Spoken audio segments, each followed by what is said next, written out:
Você já achou? 1 Reis, Amém. capítulo 19, verso 15? Amém. A palavra de Deus diz assim: Então o Senhor disse a Elias: Vá, volte ao seu caminho para o deserto de Damasco. Chegando lá, unge a Hazael como rei da Síria.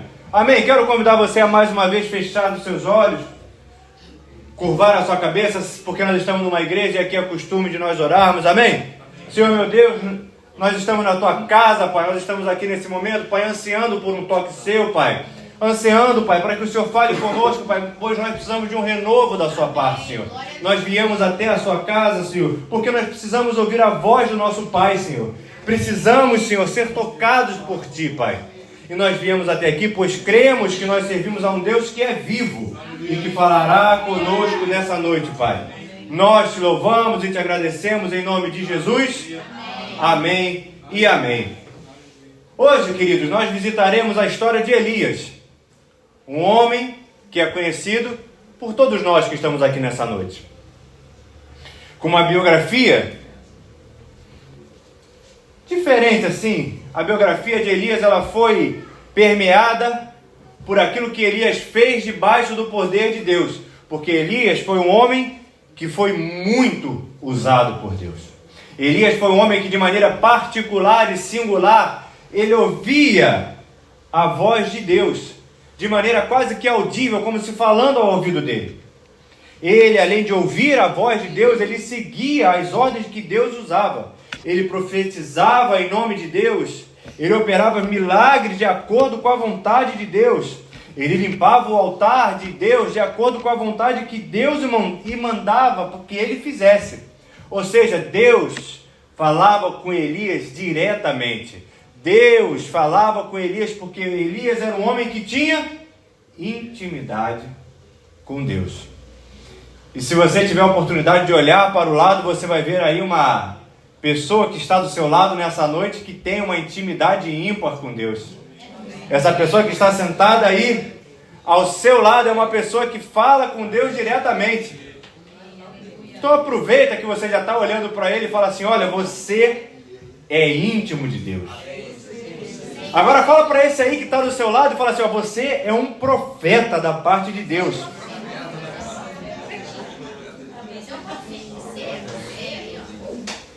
E Elias não era um homem qualquer. Amém. Muito parecido com nós, muito parecido conosco que estamos aqui nessa noite. Era um homem que tinha uma caminhada, era um homem que tinha uma confiança no Senhor, que depositava fé em um Deus poderoso. Pois eu creio que nós que estamos aqui nessa noite já temos um tempo de caminhada com Deus.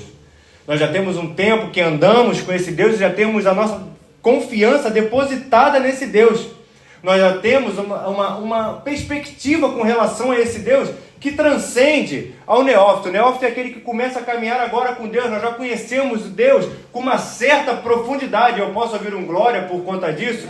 E eu chego a essa conclusão por um pequeno detalhe. Numa quarta-feira chuvosa, de muito frio, você vê até a casa de Deus. E se você vê até a casa de Deus debaixo dessas circunstâncias, é porque você já tem um conhecimento desse Deus, e que você já sabe que não existe aquilo que possa parar ao Deus, e você veio até a casa dele porque você tem confiança que Deus hoje vai falar contigo. Você já tem uma caminhada com Deus. Você não é um qualquer no reino de Deus, assim como Elias também não era. A história de Elias, ela começa no capítulo 17, quando Elias se apresenta ao rei e prediz que não haverá mais chuva. Ele chega diante de Deus com toda a intrepidez, com toda a sabedoria, com todo o discernimento que o Espírito reservou a ele, se apresenta diante do rei com autoridade e diz: olha, não vai chover. Agora você imagine, você é um mero mortal entrando na presença de um rei todo-poderoso e dizendo para ele uma palavra, uma determinação da parte de Deus, dizendo que na terra dele não irá chover mais, e além de você dar aquela sentença, uma série de coisas são seguidas daquilo. Afinal de contas, se não chove não tem colheita, se não tem colheita não tem riqueza, e assim por diante. Ou seja, você dar aquela palavra para o rei era uma sentença, e entrar na presença do rei com essa intrepidez só sendo ungido por Deus. E ele fala aquilo para o rei, e logo depois ele tem que bater em retirada. Você conhece a história, ele tem que sair dali e ficar abaixo do rio Querite.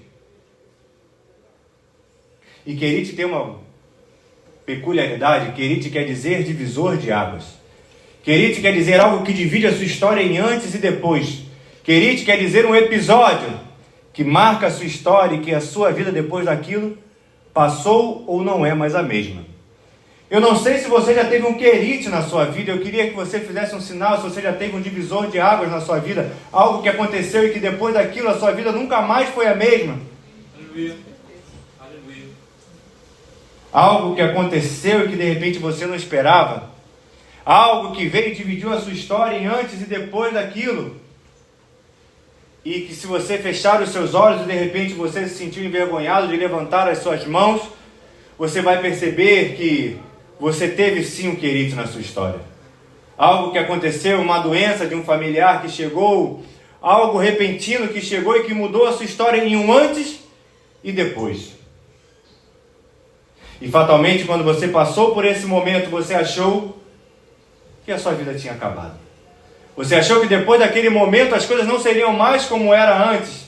Mas nesse momento que você passou por isso, você teve certeza de que Deus estava contigo. Sim ou não? Você tinha plena consciência que Deus estava ali contigo. E é por isso que você já tem uma caminhada e a sua fé não está mais alicerçada na areia. A sua fé está alicerçada na rocha. Porque você tem uma caminhada com Deus. E Elias também tinha. Elias primeiro teve que se apresentar diante do rei. Elias se apresentou diante do rei. Depois que Elias se apresentou diante do rei, ele teve que fugir para o Querite. E chegando ao Querite, Elias de repente pensou: agora está tudo bem. Agora eu vou encontrar o meu sossego, porque estou sendo alimentado pelas aves, estou aqui à margem do rio. Agora eu tenho aqui o meu hotel 5 estrelas. Mas entenda que se não está chovendo, naturalmente os rios secariam. Então logo ali onde Elias estava, aquilo que era objeto de sustento, seca. E aí, Deus fala de novo com Elias. Deus fala de novo com Elias o seguinte: Elias, eu vou te abençoar. Não é bem assim. Deus fala de novo com Elias assim: Elias, levanta e dispõe-te. Maravilha. De repente Elias pensa: meu Deus do céu, agora eu vou ter meu hotel 5 estrelas. Agora eu vou sapatear em glória. Vou girar. Vou falar em línguas, porque agora Deus vai me abençoar de maneira sobrenatural. Então Deus manda Elias para a casa da viúva. Chegando lá, Elias pede comida e a viúva diz para ele: olha, eu não tenho comida.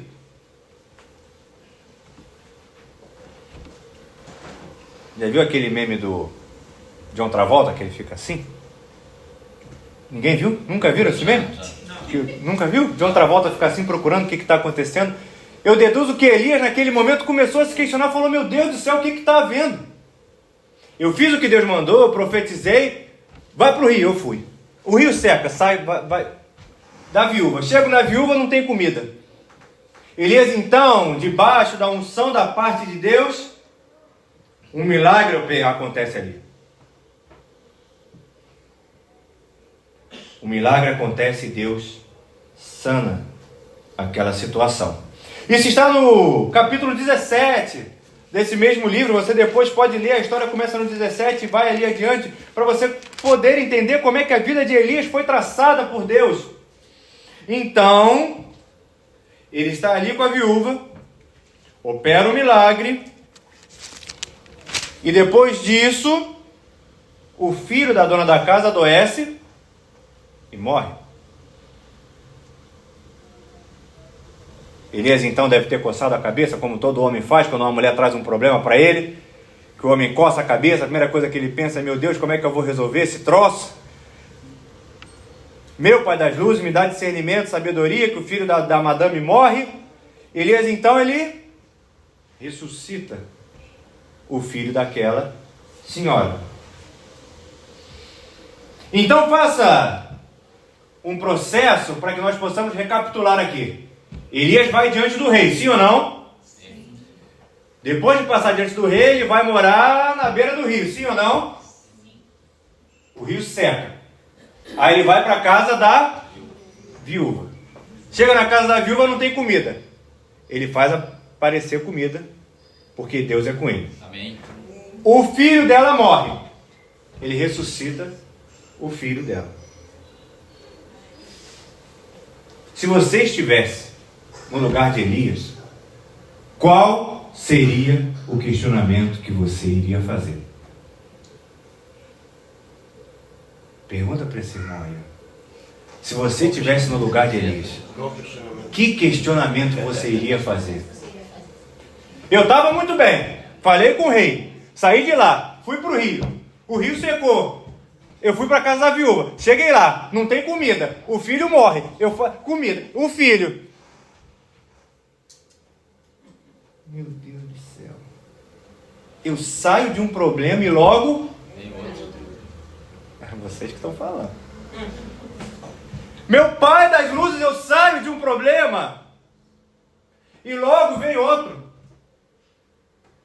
A palavra de Deus não nos diz quem foi que ordenou que ele fosse falar com o rei, mas ele foi. Chegando lá, bola de neve, ele falou: meu pai das luzes. E eu não sei como você está de repente, mas na segunda-feira, quando eu perguntei quando estavam cansados, muitos foram sinceros e disseram: olha, eu estou cansado. Olha, eu estou um bagaço. E de repente, Elias também naquele momento começou a se sentir cansado. Elias começou a se sentir abatido. Mas entenda que Deus te trouxe aqui nessa noite para te explicar algo. Quantos aqui já viram o eletrocardiograma? Aquele exame que... Enquanto o eletrocardiograma ele está oscilando, fazendo assim para cima e para baixo, é sinal que ainda existe vida. O problema é quando ele fica linear, é quando o coração para de bater e fica um sinal contínuo, sem variação, fazendo... Enquanto a vida está fazendo assim, é sinal que ainda existe vida e que ainda existe esperança. Mas enquanto o sinal fica assim, direto, é sinal que a vida se findou. Eu não sei como está a sua vida, mas se de repente ela tem sido permeada de altos e baixos, eu quero convidar você a levantar suas mãos ao céu. Eu quero convidar você a exaltar esse Deus, porque a sua vida está em trânsito, a sua vida está acontecendo, ela está cheia de altos e baixos, ela não está parada. E isso tem um motivo, é porque ainda existe vida aí. E se ainda existe vida, é porque Deus ainda tem um propósito com você, e existe algo de Deus que está em curso na sua vida. Se a vida ficar linear, queridos, é sinal que acabou. É sinal que já não existe mais. Enquanto ela fica com altos e baixos, é sinal que Deus ainda está operando. E Elias teve essa consciência. Elias teve essa consciência e falou: olha, senhora, seu filho está vivo. E eu vou seguir minha estrada. Elias mudou a história daquele lugar. Elias mudou a história daquela mulher, porque a mulher, quando se despede dele, ela fala para ele: olha, eu vejo. E agora eu sei que você, Elias, é um homem de Deus. Ou seja, Elias tinha testemunho, sim ou não? Sim. Elias mudava a história de por onde ele passava. Sim. Mas Elias continua a sua caminhada. E ele vai indo na direção de Deus, de glória em glória, de fé em fé, como é a caminhada do cristão. Amém. Amém. Elias, então, ele chega numa situação que ele há de reverter a seca que ele instituiu. E Elias, então, antes disso, ele desafia 450 homens. Ele chega diante de 450 homens e desafia aqueles 450 homens diante de um desafio de vida ou morte. E Elias sai vitorioso daquele momento. Elias, além de tudo, ele começa um processo de oração para reverter a seca que ele havia instituído. Ele começa a orar, e você conhece essa história também. Ele ora e pede: vai lá ver se tem uma nuvem, meu filho. E ele volta falando que não tem. E Elias persiste em oração. Vai lá ver se tem. E ele volta falando que não tem. Isso se persiste vezes após vezes. Mas na situação da chuva, como na situação do desafio, Elias está sempre persistindo na sua oração. Elias está ali de joelhos dobrados, clamando a Deus, pedindo pela chuva. Sim, a chuva demora a vir, porque o rapaz vai e volta inúmeras vezes, mas Elias persiste em orar debaixo do propósito que Deus tem para ele e na vida dele. E aqui cabe um ensinamento para mim e para você. Enquanto você estiver orando debaixo do propósito de Deus e pelo propósito de Deus, não cesse de orar. Não cerre seus lábios. Se Deus confiou algo a você, continue orando. Não cesse de orar por aquilo que Deus colocou na sua mão, ainda que de repente o moço esteja indo e voltando e falando: olha, não tem nuvem nenhuma. Persista em oração. Persista no seu clamor. Persista, porque é isso que vai mudar a história. É isso que vai fazer a mão de Deus se locomover na sua direção, mesmo que as notícias sejam negativas. Olha, não tem nuvem, olha, não tem tal situação, as coisas não estão acontecendo. Continue com seus joelhos dobrados, continue clamando a esse Deus, continue crendo que Deus está ouvindo o seu clamor, continue alicerçado na fé que é a rocha de Jesus Cristo, porque afinal de contas, você tem uma caminhada com esse Deus e Ele já operou um milagre na sua vida suficiente para te mostrar que Ele é Deus poderoso para fazer infinitamente mais do que pedimos ou pensamos. Glória a Deus. E no desafio aos 450 homens, Elias chega ali com uma postura de vitorioso, porque ele tinha intimidade com Deus. Note que Elias tinha fé. Elias tinha intimidade com Deus. Por onde Elias passava, ele mudava a história. Era um homem de oração. Ele era resiliente, resistente, persistente. Tinha uma extensa caminhada com Deus. Olha de novo para esse irmão que está do seu lado e fala: meu Deus do céu, como Elias parece com você. Você tem os olhinhos igualzinhos de Elias, meu Pai do céu. Ah, meu Deus do céu, se eu soubesse que era você, Elias, eu vinha preparado para pegar a capa. Puxa a capa dele aí, puxa. Meu Deus do céu, Elias está aqui hoje do seu lado. É uma pessoa que tem fé, sim ou não? Ela é íntima de Deus, sim ou não? Por onde ela passa, o testemunho dela muda história. É uma mulher de oração, um homem que incessantemente clama por Deus. Ele é resiliente porque a história dele comprova isso. Você conhece esse irmão aí do lado. Pergunta para ele só uma vez. Fala assim: qual foi a vez que você teve vontade de desistir e você continuou? Pergunta aí para ele. Ele já está virando até seu amigo. Isso aqui é uma igreja pegajosa. Uma igreja pegajosa. Pergunta aí. Porque ele é resiliente igual a Elias. Sim ou não? Mas entenda que num determinado momento, no capítulo 19, verso de número 4, depois de passar por inúmeras e inúmeras histórias, por inúmeros e inúmeros desafios, por inúmeros e inúmeros problemas, Elias, depois de passar, eu vou recapitular de novo. Veja bem, você lembra daquele Joseph Klimber? Lembra? Elias, olha, foi diante do rei, morou na beira do riacho, foi falar com a viúva, não tinha comida, o filho da menina morreu, depois a nuvem que não vinha, depois ele desafia os profetas, depois ele é ameaçado de morte.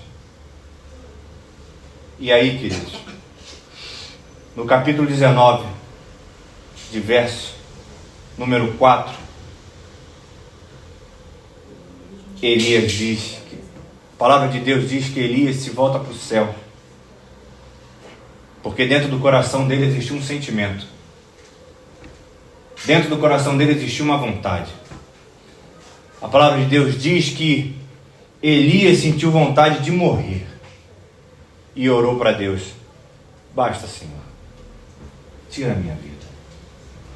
Eu consigo ver hoje aqui, olhando aquele homem sofrido e marcado pela história dele, sendo ameaçado de morte mais uma vez, e falando para Deus assim: Deus,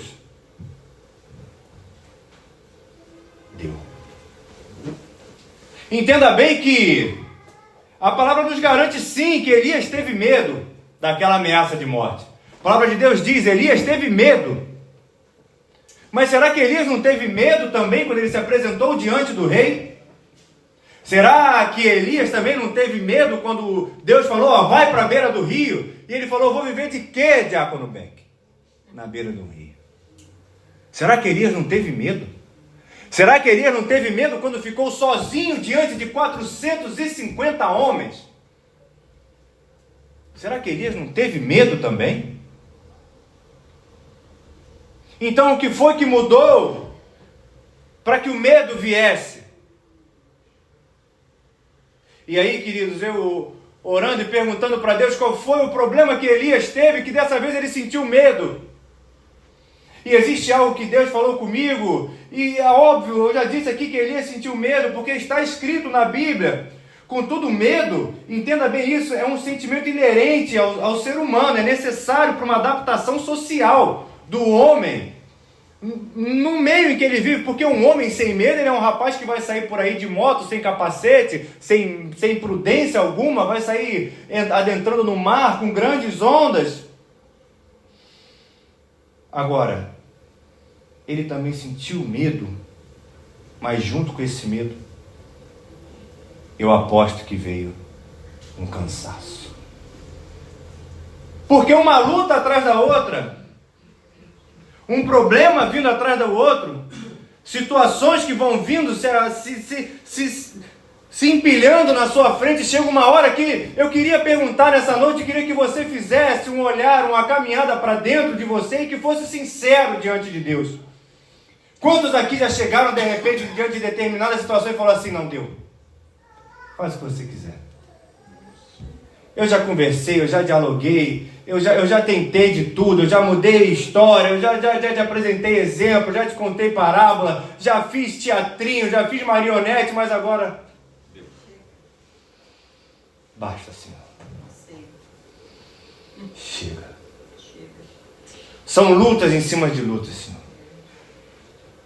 Não adianta, queridos. Eu quero te convidar nessa noite a entrar por dentro de um evangelho prático, primeiramente.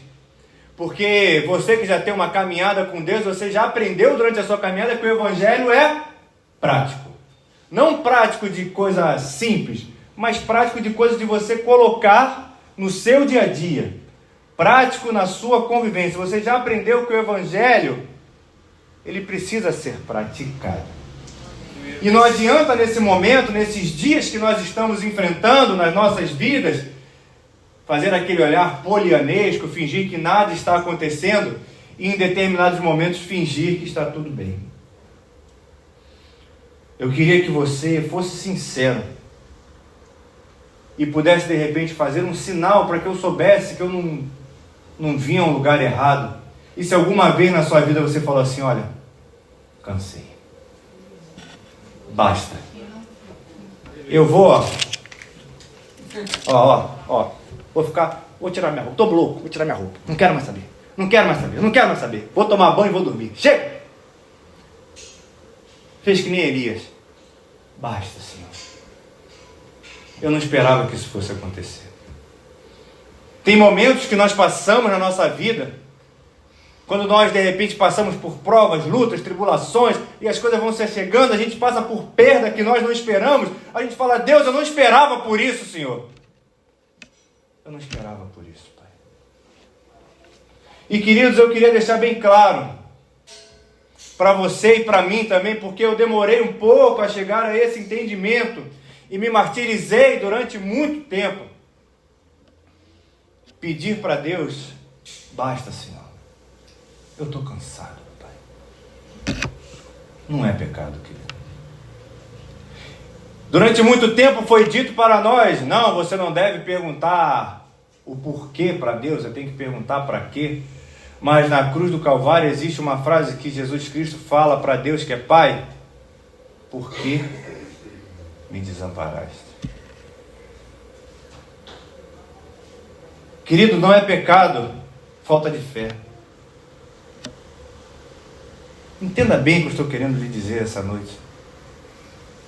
Existem momentos que a nossa fé fica abalada, sim ou não? Sim.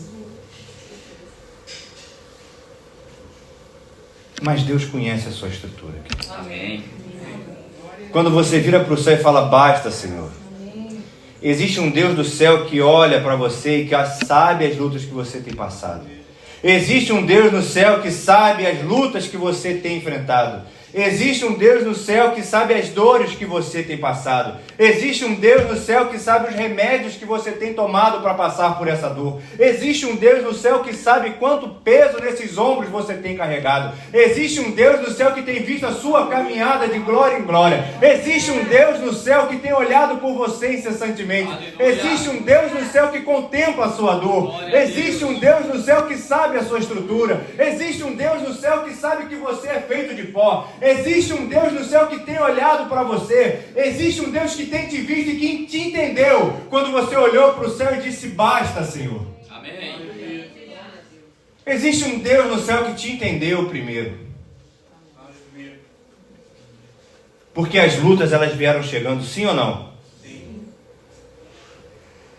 E a notícia boa é que esse mesmo Deus que te viu dos altos céus se inclinou um dia os ouvidos dele, ouviu o seu clamor, se entregou na cruz do Calvário, verteu o seu sangue, e esse mesmo Deus está aqui nessa noite para contemplar o seu coração contrito, ouvir o seu clamor, amém, contemplar Jesus, o seu levantar de mãos e te trazer a restauração que você tanto precisa. Basta apenas você crer, você levantar as suas mãos nessa noite, porque entenda que aqui esse mesmo Deus que olhava Elias do céu, quando viu Elias pedindo, basta, Senhor, Elias deita e dorme, e um anjo desce do céu para falar com Elias. Um anjo desce e traz a comida para ele e dá uma ordem. Olha, se levanta, Elias. Come, Elias. O mesmo Deus que estava do alto dos céus contemplando a caminhada de Elias é o mesmo Deus que está aqui hoje e que pode mandar dos altos céus um bálsamo que vai te restaurar, porque esse Deus não quer tratar contigo de longe. Esse Deus quer fazer como foi com Elias, que desceu um anjo e falou para ele, Elias, levanta, Elias. Esse mesmo Deus fala para ele, Elias, levanta, Elias. Mas eu vou levantar para quê, meu Deus? Para quê que eu vou me colocar de pé, meu Pai? Porque a tua caminhada ainda não acabou. Amém. O plano de Deus com Elias ainda não tinha acabado ali naquele momento.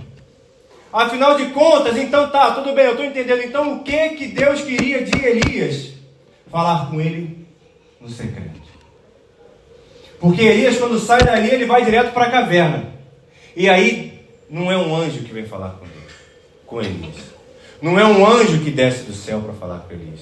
Naquele momento que está ali dentro da caverna, apenas Elias e a solidão, é Deus que vem falar com Elias.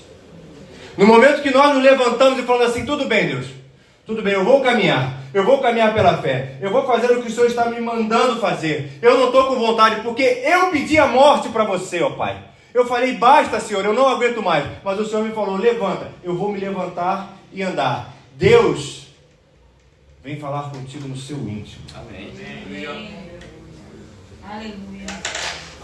E Deus quer falar contigo por um motivo, porque Ele tem um propósito contigo. Amém. Amém, Jesus.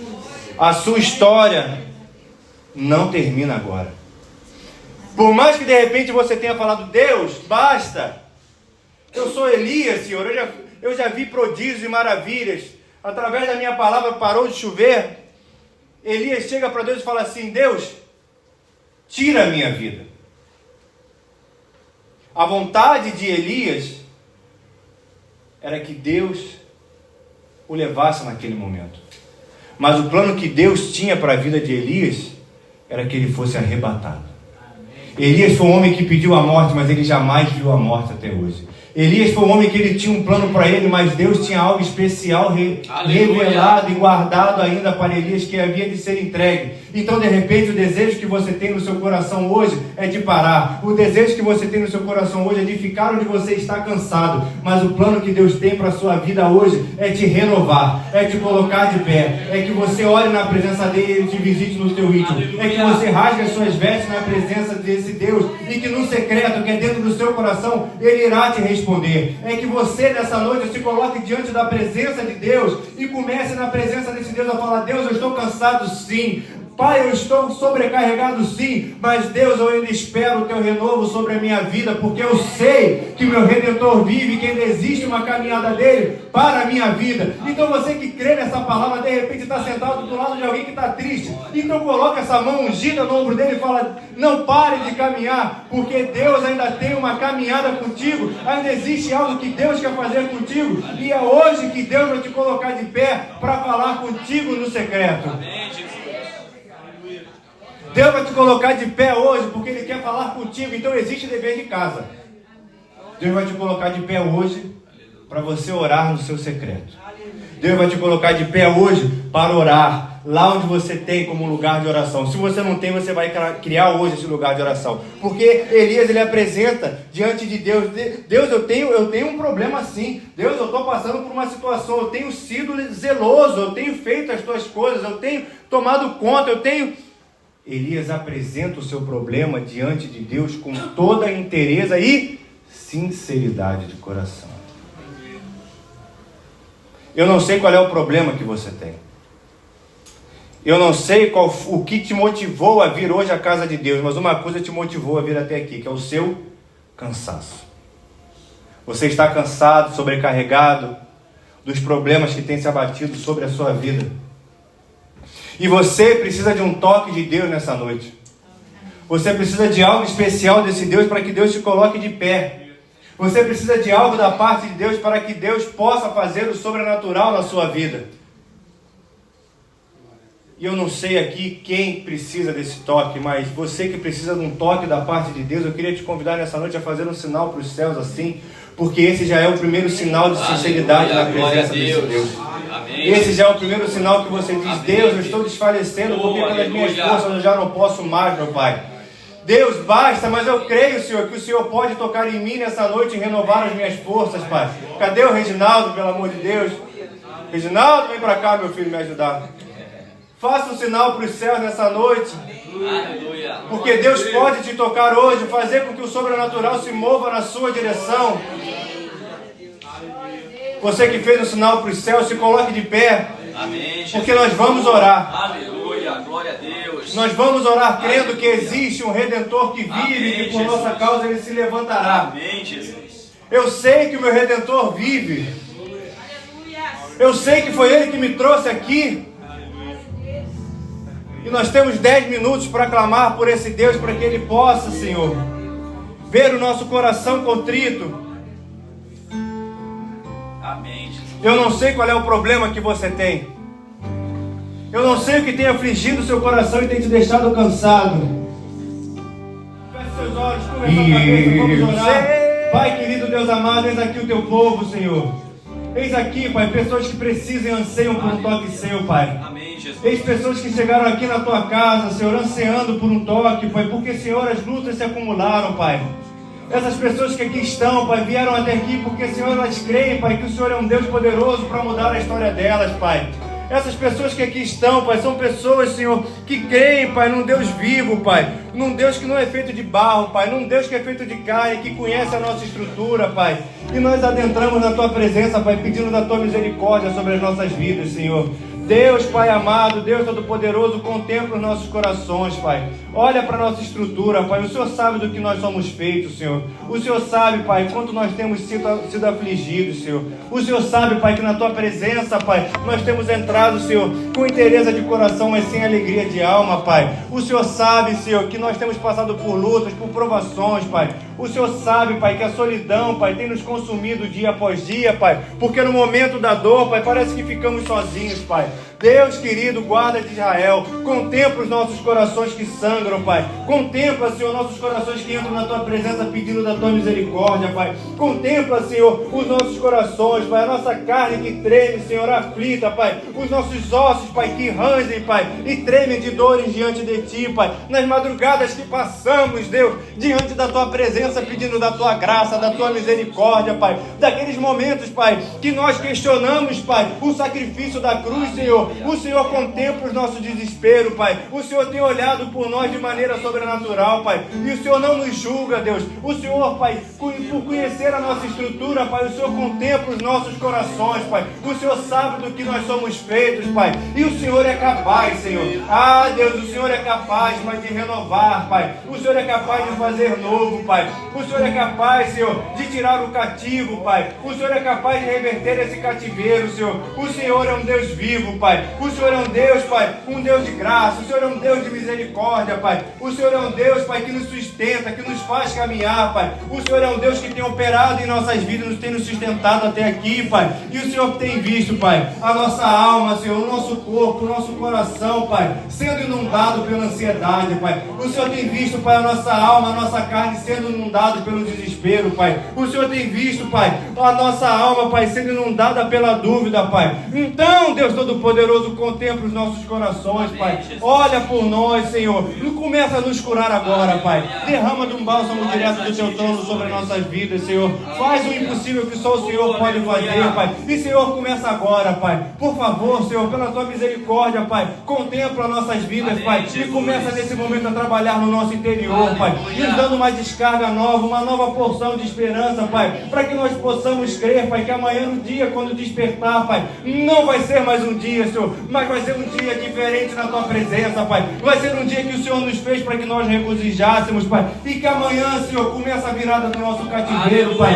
Nós podemos crer, Pai. Nós podemos, pela fé, Pai, ouvir, Pai, o barulho de corrente sendo quebrada, Senhor. Nós podemos olhar para uma situação que parece insubstituível e podemos ver, Pai, ela sendo, Pai, curada, aquela enfermidade sendo removida. Nós podemos crer, Deus, que o Senhor é um Deus que tem contemplado. Segura na mão desse irmão que está do seu lado, Pai. Segura na mão dele aí, começa a orar por ele, começa a fortalecer a fé dele, começa a dizer que Deus tem um plano na vida dele, começa a falar que amanhã pode ser o dia da vitória, começa a dizer que amanhã as coisas mudarão, começa a dizer, começa a falar para ele dos planos de Deus na vida dele, começa a pedir para ele da força do Espírito Santo, começa a pedir daquela unção vindo direto do trono, começa a falar aquelas palavras que Deus coloca no seu coração, porque existem lutas e tribulações que nós precisamos de pessoas intercedendo por nós, e Deus tem levantado intercessores nessa noite. Contempla esse coração contrito, contempla essa alma que anseia, contempla essa pessoa que precisa de um toque seu. Pai, querido Deus amado, renova essa aliança, traz unção, Pai, traz esperança, Pai. Contempla, Pai, cada vida aqui estabelecida, Pai, e vem trazer algo novo, Pai. Para quê? Para que nós possamos levantar. E fala conosco no secreto, Pai. Unge o nosso coração, Senhor, para que nós possamos ouvir a Tua voz, Pai. Fala no nosso ouvido de maneira audível, Pai. Fala conosco através de sonhos, Pai. Fala conosco, Pai. Nos dá, Senhor, sinais da Tua mão sobre as nossas vidas, Pai. Nos dá sinais que o Senhor é um Deus conosco, Pai. Nos dá sinais que o Senhor é um Deus que não se esqueceu de nós, Pai. Porque nós nos sentimos abandonados. Mas, Deus, nós ainda cremos num Deus que é vivo e por isso estamos aqui, Pai. Nós ainda cremos na Tua fidelidade, Pai. E nós cremos que o Senhor é um Deus vivo. Nós cremos que o Senhor é um Deus poderoso e por isso nos apresentamos diante de Ti e apresentamos a Ti, Pai, as nossas dúvidas, os nossos questionamentos, Pai, e aquilo que nós temos dentro do nosso coração, com sinceridade diante de Ti, Pai. Nós Te louvamos e Te agradecemos, Pai, em nome de Jesus. Amém e amém. Aleluia. Aplauda esse Deus com o seu melhor.